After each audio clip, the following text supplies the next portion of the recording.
இந்த பதிவு பார்க்க போகிற அத்தனை நண்பர்களுக்கும் அடியார்களுக்கும் அடியனுடைய பணிவான வணக்கங்கள் தெரிவிச்சுக்கிறேன். அன்பினை பெறுவாயாகில் அதர்மங்கள் அனைத்தும் நீங்கி துன்பமும் தவிர்ந்து போகும், துயரம் இங்கு உண்டோ சொல்வாய். இந்த பதிவில் நம்ம பார்க்க போகிறது அகத்தியர் தேவார திரட்டு அப்படின்ற நூலை பற்றிய ஒரு சிறு குறிப்பு. அது பார்க்க போகிறோம். நான் இப்போது என்னுடைய புதுச்சேரி இல்லத்திலிருந்து வெளியில் வந்து பிள்ளைங்க வீட்டில் தங்கியிருக்கேன், டென்மார்க் தேசத்தில். அதனால் என்னால் தொடர்ந்து பல நாட்களாக என்னால் பதிவுகள் போட முடியல. ஒரு நீண்ட இடைவெளிக்கு அப்புறம் இப்போது இன்றைக்கி ஒரு பதிவு போடலாம் அப்படின்னு நினச்சிட்டு ஆரம்பிக்கிறேன். அன்பர்களுக்கு என்னுடைய தொடர்ந்து போட இயலாமையை தெரிவிச்சுக்கிறேன். வேறு ஒன்றும் இல்லை. இயலாமைக்கு காரணம் அப்படின்ற முறையில் சொன்னேன். இது வேறு ஒரு முக்கியமான விஷயம் இல்லை. நான் திரும்ப அடுத்த மாதத்துக்கு அப்புறம் அதிகமான பதிவுகள் போட முடியும். இப்போதைக்கு இயன்ற வரை ஒரு பதிவு போடலாம் அப்படின்னு நினச்சேன். அகத்தியர் தேவார திரட்டு அப்படின்ற நூல் சைவ சமயம் சார்ந்த நிறைய அன்பர்களுக்கு தெரியும், கட்டாயமாக தெரியும். 12 திருமுறைகளை பற்றி தெரிந்த பழைய அன்பர்கள் எல்லாருக்கும் இது தெரியும். சில பேருக்கு, எனக்கு ரொம்ப நாள் தெரியாமல் இருந்தது, சமீபத்தில் தான் தெரிய வந்தது. அந்த திருமுறை முற்றோதல் சமயங்களில் தான் நான் இதை பற்றி தெரிஞ்சிக்கக்கூடிய வாய்ப்பு எனக்கு கிடைச்சிது. அதுக்கு முன்னாடி உண்மையாக எனக்கு அகத்தியர் தேவார திரட்டு அப்படின்ற நூலை பற்றிய உண்மையான கருத்து தெரியாது. இந்த பேர் மட்டும் கேள்விப்பட்டிருக்கேன், தெரியாது. என்ன மாதிரி தெரியாதவங்க சில பேரும் இருக்கலாம்ல, அவங்களுக்காக இந்த பதிவை போடணும் அப்படின்னு நான் நினச்சேன். இந்த 12 திருமுறை அப்படின்றதில் முக்கியமாக இடம் பிடிக்கிறவங்க முதல் 3 திருமுறைகள் மூவர் பெருமக்கள் அப்படின்னு சொல்லுவாங்க. ஞானசம்பந்த பெருமான்,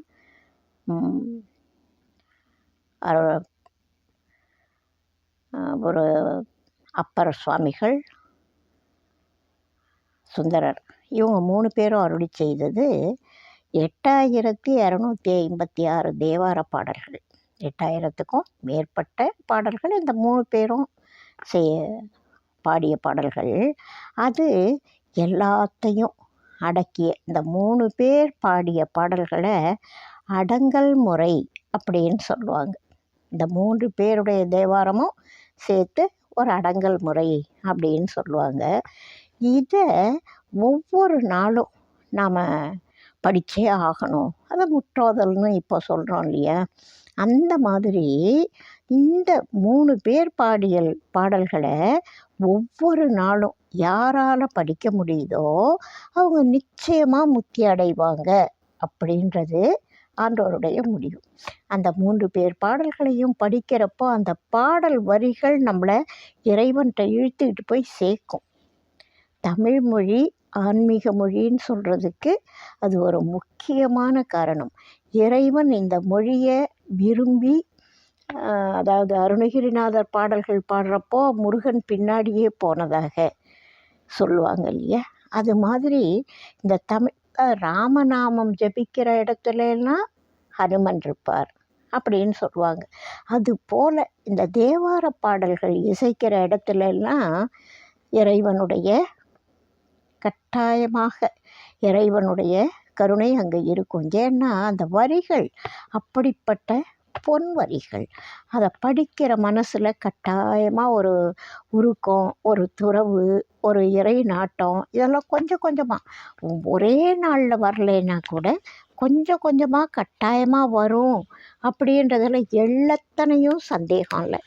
அதனால் யார் ஒருத்தர் தினமும் இந்த தேவார பாடல்களை மூவர் முதலிகள் அருளி செய்த தேவார பாடல்களை ஒரே நாளில் முற்றோதல் பண்ணணும். அதை ஒவ்வொரு நாளும் பண்ணணும். அப்படி யாரெல்லாம் பண்ண முடியுமோ அவங்களாம் நிச்சயமாக முத்தி அடைவார்கள் அப்படின்னு ஆன்றோர்கள் சொல்லியிருக்காங்க. இதை சிவாலய முனிவர் அப்படின்னு ஒருத்தர் தெரிஞ்சுக்கிறார், கேள்விப்படுறார். அப்போ அவர் என்ன பண்ணுறாரு, இதை படிக்கிறத ஒரு பயிற்சியாக மேற்கொள்கிறார். ஒரே நாளில் இந்த 8000க்கும் மேற்பட்ட பாடல்களை படித்து முடிக்கிறதுன்றது சுலபமான விஷயம் கிடையாது. முடிக்க முடியல அவரால். அவருக்கு ரொம்ப கஷ்டப்படுறார். ஐயோ, நம்மளால் படிக்க முடியலையே, முடிக்க முடியலையே அப்படின்னு வருத்தப்படுறார். அப்போது அவருக்கு அந்த வருத்தத்தினால என்ன பண்ணுறாரு, சிதம்பரம் போகிறார். படிக்கணும்னு ஆசைப்படுறாரு. அவருக்கு நோக்கம் முத்தி அடையணும். அது படித்தா முத்தி அடையலாம். அதனால் படிக்கிறார். படிக்க முடியாத போது அவருக்கு கஷ்டமாக இருக்குது, வருத்தமாக இருக்குது. அதனால் போய் சிதம்பரம் போயிட்டு நம்ம இறைவனை அம்பலவாணனை வணங்கி தன்னோட கருத்தை முற்று பெறணும். அதாவது நான் இந்த மூவர் முதலிகள் அருளி செய்த தேவாரத்தை தினம் படிக்கக்கூடிய என்னுடைய எண்ணம் முற்று பெறணும், கருத்து முற்று பெறணும் அப்படின்னு சொல்லி இறைவன்கிட்ட வேண்டிக்கிறார். நான் தினமும் படிக்கணும். ஏன்? முத்தி அடையணும். முத்தி அடையிறதுன்னா என்ன? இறைவனோட திருவடிகளில் சேர்க்கணும். பிறவி பிணியிலேருந்து விடுபட்டாகணும். இனிமேல் பிறக்காமல் இருக்கணும். அதுதானே அவருடைய நோக்கம். இதை போய் எங்கே முடியாமல் போயிடுமோ, கிடைக்காம போயிடுமோ அப்படின்றதுனால போய் இறைவன்கிட்ட கேட்குறார். நெடுங்காலம் தவம் பண்ணுறார். அப்போது ஒரு குரல் கேட்குது. சிவாலய முனிவருக்கு ஒரு அசரீரி குரல் கேட்குது. ரொம்ப நாள் தவத்தில் உட்காந்துருக்காரு. மனசை ஒருநிலைப்படுத்தி இறைவன்கிட்ட இதை ஒரு விண்ணப்பமாக வச்சு கேட்குறார். அப்போது அந்த அசரீரி சொல்லுது, சிவாலய முனிவனே, நீ பொதிய மலையில் வீற்றிருக்கும் அகத்திய முனிவனை அடைமின். நீ போய் அகத்திய முனிவர்கிட்ட போனேன்னா உன்னுடைய எண்ணம் ஈடேறும் அப்படின்னு கேட்குது. சிவாலய முனிவனே, நீ பொதிய மலையில் வீற்றிருக்கும் அகத்திய முனிவனை அடையின் உனது எண்ணம் ஈடேறும் அப்படின்னு ஒரு அசரீரி வாக்கு கேட்குது. ஆஹா, நமக்கு கூத்தபெருமானுடைய அருள் கிடச்சிருக்கு, அவரு சொன்ன விஷயந்தான் இது அப்படின்னு இறைவனை வணங்கிட்டு விடைபெற்று அதாவது சிதம்பரத்துலேருந்து புறப்பட்டு பொதிய மலைக்கு போகிறார். அங்கே போனவுடனே என்ன, பொதிய மலையில் எதிரில் இருந்துட்டு வெல்கம் பண்ணுறதுக்கு அகத்திய முனிவர் எதிரிலையா உட்காந்துருக்காரு? இல்லை, அங்கே போய் அகத்திய முனிவரை பார்க்கணும் அப்படின்னு 3 வருஷங்கள் தவம் பண்ணுறார். கடுமையாக தவம் பண்ணுறார். பார்த்தே ஆகணும். அதுதான் வைராக்கியம். திட வைராக்கியம்ன்றது ஒரு அடியார்களுக்கு தேவையான ஒரு முக்கியமான ஒரு பாயிண்ட், அந்த திட வைராக்கியம். அதனால் என்ன பண்ணுறாரு, அகத்தியரை நான் பார்த்தே ஆகணும். இங்கே சிவபெருமான் சொன்னார், நீ அகத்தியரை பார்த்தீங்கன்னா உனக்கு நல்ல வழி கிடைக்கும்னு சொல்லிட்டாரு. இப்போ அடுத்த ஸ்டெப்பு, முதல்ல சிதம்பரத்தில் போய் ஏதோ பண்ணி பார்த்தாரு, தவார்ந்து பார்த்தாரு. அவர் சிவபெருமான் டைரெக்டாக பதில் சொல்லாமல் அப்படி அகத்தியரை காமிச்சு விட்டார். இப்போ அகத்தியரை பார்த்தே ஆகணும். நமக்கு பதில் வேணும், நமக்கு ரிசல்ட் வேணும்னா அகத்தியரை பார்த்தே ஆகணுன்ற நிலைமை. அங்கே போய் தவம் பண்ணுறார். 3 வருஷம் கடுமையாக தவம் பண்ணுறார். அதுக்கு அகத்திய முனிவர் மனமிறங்கி வெளிப்பட்டு, அதாவது நம்ம கண்ணுக்கு இறைவன் தெரியணும்னா அது ஒன்றும் விளையாட்டு விஷயம் இல்லை. அதுக்கு அவங்கள நம்ம பார்க்கணுன்னா அதை ஒரு தவமாக நம்ம மேற்கொள்ளணும் அப்படின்றதுக்கு இதெல்லாம் ஒரு உதாரணமும் கூட. விளையாட்டாக கடையில் விற்கிற பொருள் இல்லை, நம்ம கையில் காசு கொடுத்து வாங்கிக்கிறதுக்கு. நம்முடைய மனம் அதற்கேற்ற பக்குவம், அதை கொள்வோன் கொள்வகை அறிந்து கொடுக்கறது இறைவனுடைய கருணை. அதனால் இந்த பக்குவம் அடியார்கிட்ட இருக்குன்ற போது தான் இறைவன் வெளிப்பட்டு நமக்கு கருணை காமிப்பார். அதனால் இவர் பண்ண தவத்துக்கு அகத்திய முனிவர் வர்றார். அவர் சொல்கிறார், அடங்கல் முறை முழுவதையும் சிவாலய முனிவருக்கு உபதேசித்தார். முதல் பாயிண்ட்டு, அடங்கல் முறை அத்தனையையும் சிவாலய முனிவருக்கு அகத்தியர் உபதேசம் பண்ணிட்டார். இப்போ அவருக்கு அடங்கல் முறையை படிக்கிற விஷயம், பொருள் தெரிஞ்சுக்கிற விஷயம் சுலபமாயிட்டுது. அதிலேருந்து இவர் தான் உபதேசம் பண்ணிட்டார்ல, ஆனாலும் இவர் தினமும் பாராயணம் பண்ணணும். அதுக்காக இவர் கேட்ட விஷயம் அதுதானே, நான் தினமும் பாராயணம் பண்ணணும், அதுக்கு எனக்கு ஹெல்ப் பண்ணுங்க அப்படின்னு தானே சிதம்பரத்தில் போய் கேட்டார். அதையே அகத்தியர்கிட்ட கேட்குறாரு. அப்போ இவர் என்ன பண்ணுறாரு, அகத்திய முனிவர், எப்பா எல்லா பாடல்களும் மணிமணியான பாடல்கள், நான் இருந்தாலும் நீ கேட்குறியேன்றதுக்காக கொஞ்சம் செலக்ட் பண்ணி கொடுக்குறேன். இந்த எக்ஸாமுக்கு போகிற பிள்ளைங்களுக்கு இம்பார்ட்டண்ட் கொஷின்ஸ்னு கொஞ்சம் செலக்ட் பண்ணி தருவாங்க. எல்லா சப்ஜெக்டும் முக்கியம்தான், எல்லாம் தெரிஞ்சிக்க வேண்டிய விஷயந்தான். எல்லா அந்த நூலில் உள்ள எல்லா பாடத்துலேருந்தும் கேள்வி வரும்.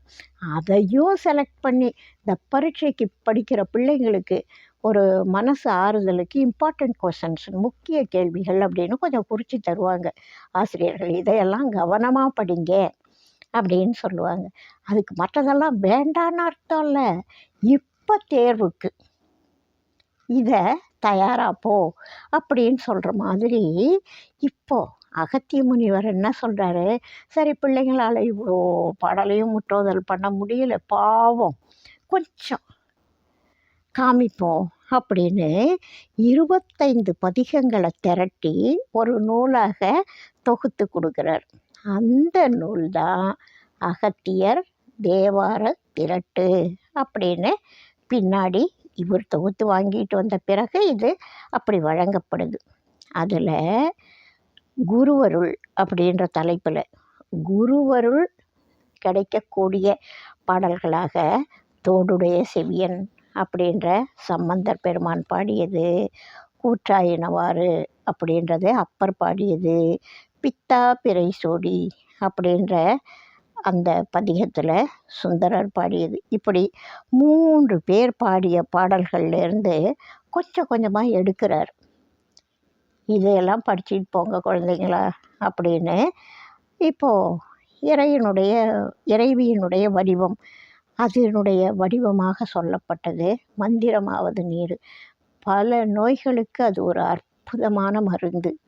இந்த மருந்து வச்சுக்கிட்டு தான், இந்த திருநீரை வச்சுக்கிட்டு தான் ரெட்டிப்பட்டி சுவாமிகள் ஏராளமானவர்களுக்கு நோய் நீக்கியிருக்கார்.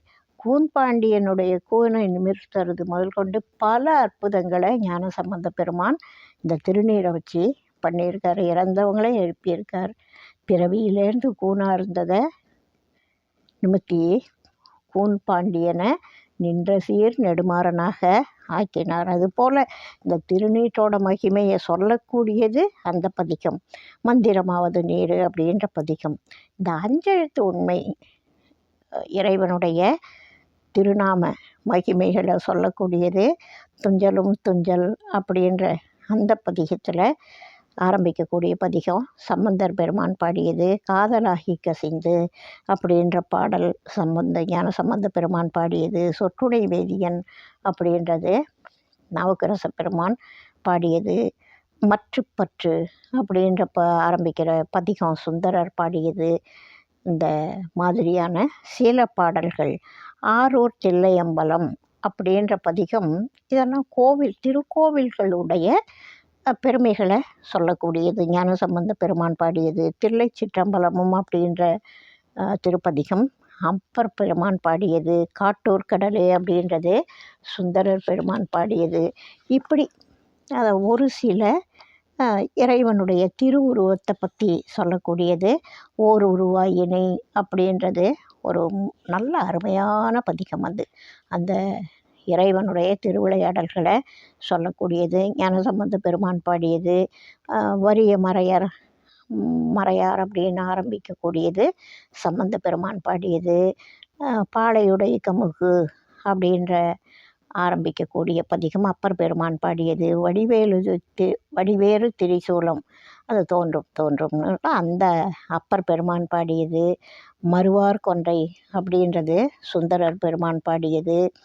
திருவடிகளோட பெருமையை பற்றி சொல்லக்கூடியது பொடியுடை மார்பினர் அப்படின்றது சம்பந்தர் பாடியது.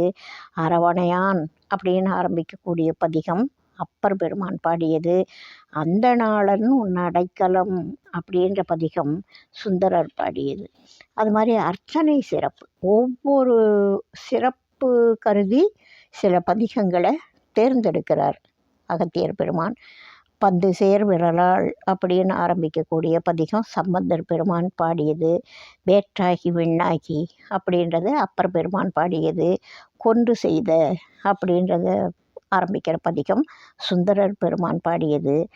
ஒரு அடிமையோட திறம் எப்படி இருக்கணும், அடிமையாக இருக்கணும்னா அதுக்கு எப்படி இருக்கணும் அப்படின்றதுக்கு வேயுரு தோழி பங்கன் அப்படின்றது ஞானசம்பந்த பெருமான் பாடியது. சமணர்களை வாதில் ஜெயிக்கிறதுக்கு முன்னாடி இந்த பாடலை பாடிட்டு போவார். சூலம்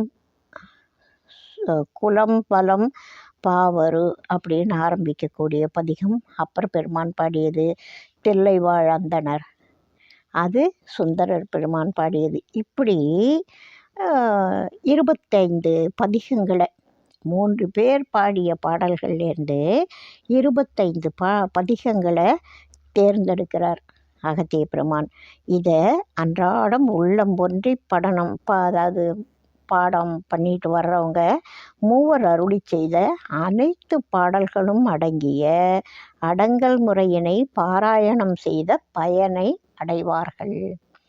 3 பேர் பாடிய அந்த 8000க்கும் மேற்பட்ட பாடல்களை தினமும் படிக்க முடியாதவர்கள் இந்த அகத்தியர் தேவார திரட்டு பாடல்களை ஒவ்வொரு நாளும் முற்றோதல் செய்யும் பொழுது அந்த மூவர் பாடிய அத்தனை பாடல்களையும் பாடிய பலனை அடைவார்கள் அப்படின்னு அகத்தியர் பெருமான் சொல்கிறார்.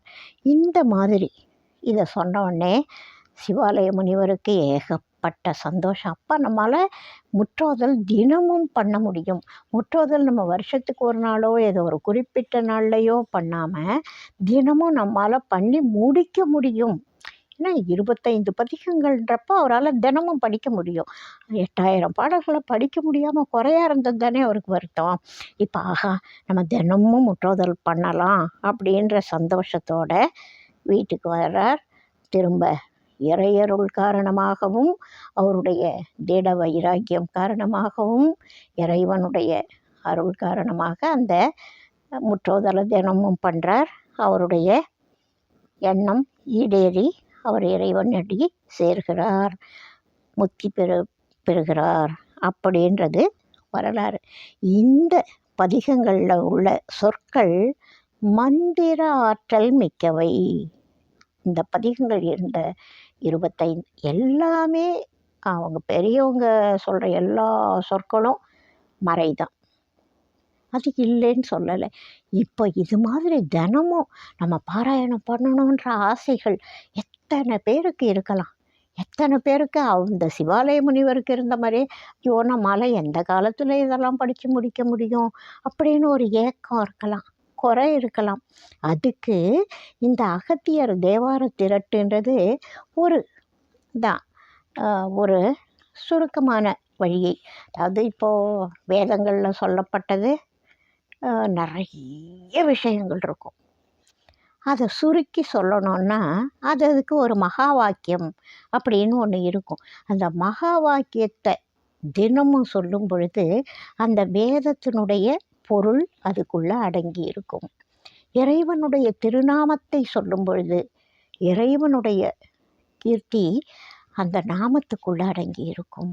அதுபோல் இந்த தேவாரம் மூவர் முதல்கள் அருளிய தேவாரத்தினுடைய சிறப்புகள் இந்த 25 பதிகங்களில் அடங்கி இருக்கிறதுனால எல்லாமே மந்திர ஆற்றல் உடையன அப்படின்னாலும் அதிலேருந்து செலக்ட் பண்ணி எடுக்கப்பட்டது.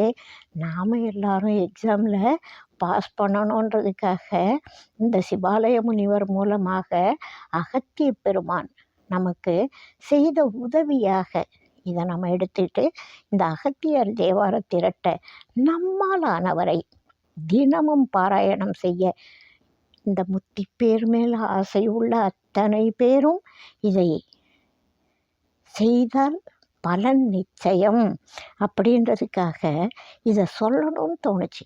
நிறைய பேருக்கு அந்த ஆசை இருக்கும், வெளியில் சொல்ல மாட்டாங்க. இந்த மாதிரி ஆசைகள் வெளியில் சொல்லக்கூடிய ஆசைகள் கிடையாது. இதை வாங்கணும், அங்கே போகணும், இதை செய்யணும் அப்படின்ற ஆசைகள் வெளியில் சொல்லுவாங்க. இந்த மாதிரி ஆசைகள் உள்ளுக்குள்ளவே தோன்றி உள்ளுக்குள்ளவே தங்கி இருந்து உள்ளுக்குள்ளவே நம்மளை ஆட்டி வைக்கிற ஆசைகள். இந்த ஆசை எனக்கும் உண்டு.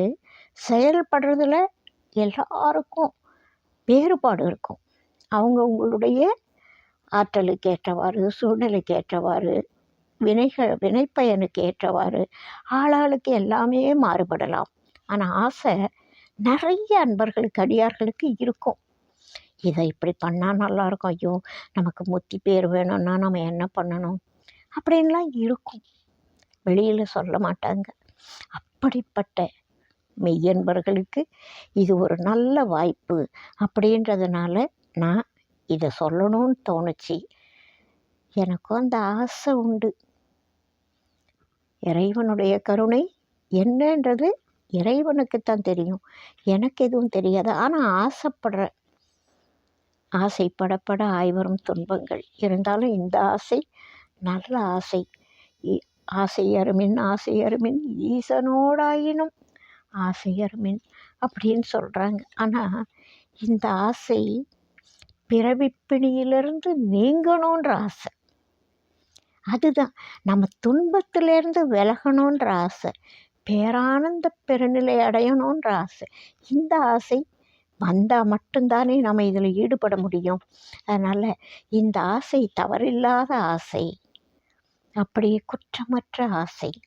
அப்படின்றதுனால இந்த ஆசை உள்ள மெய்யன்பர்கள், அடியார்கள் இந்த அகத்தியர் தேவார திரட்டு நூலை தினமும் பாராயணம் செய்யலாம், முற்றோதல் செய்யலாம், பயனடையலாம், இறைவனுடைய திருவருளை பெறலாம் அப்படின்றதுக்காக இந்த பதிவை நான் போட்டேன். இது அகத்தியர் தேவார திரட்டுன்ற நூல் ஒவ்வொரு வீட்லேயும், மெய்யன்பர்கள் வீட்டில் இருக்க வேண்டிய ஒரு நூல். படிக்க வேண்டிய பதிகங்கள்.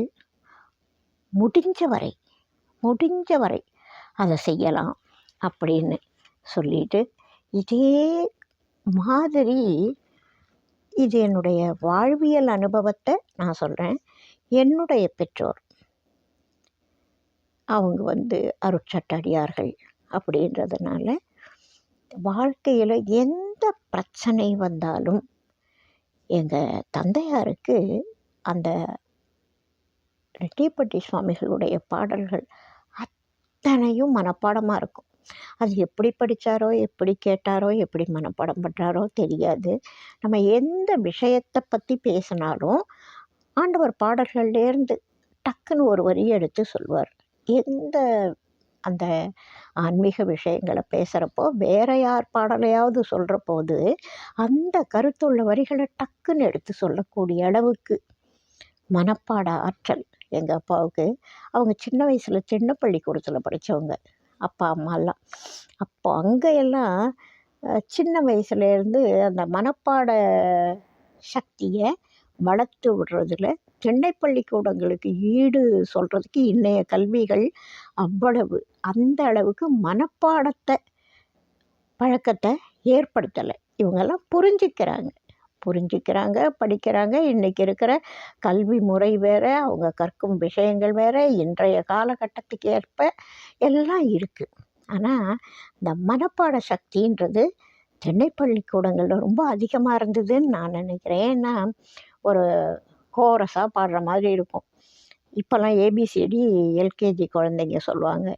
ஏபிசின்னு எல்லாரும் கத்துவாங்க, அடுத்த தெருவுக்கு கேட்குற மாதிரி. அந்த காலத்தில் ஓதாமல் ஒரு நாளும் இருக்க வேண்டாம், ஒருவரையும் பொல்லாங்கு சொல்ல வேண்டாம், மாதாவை ஒரு நாளும் மறக்க வேண்டாம், இப்படி அது ஒரு ராகம் போட்டு, ஏன்னா அந்த ராகத்தோட ஒட்டி மனசில் நிற்கிறப்போ அப்படியே செட்டாகி நின்றுடும்.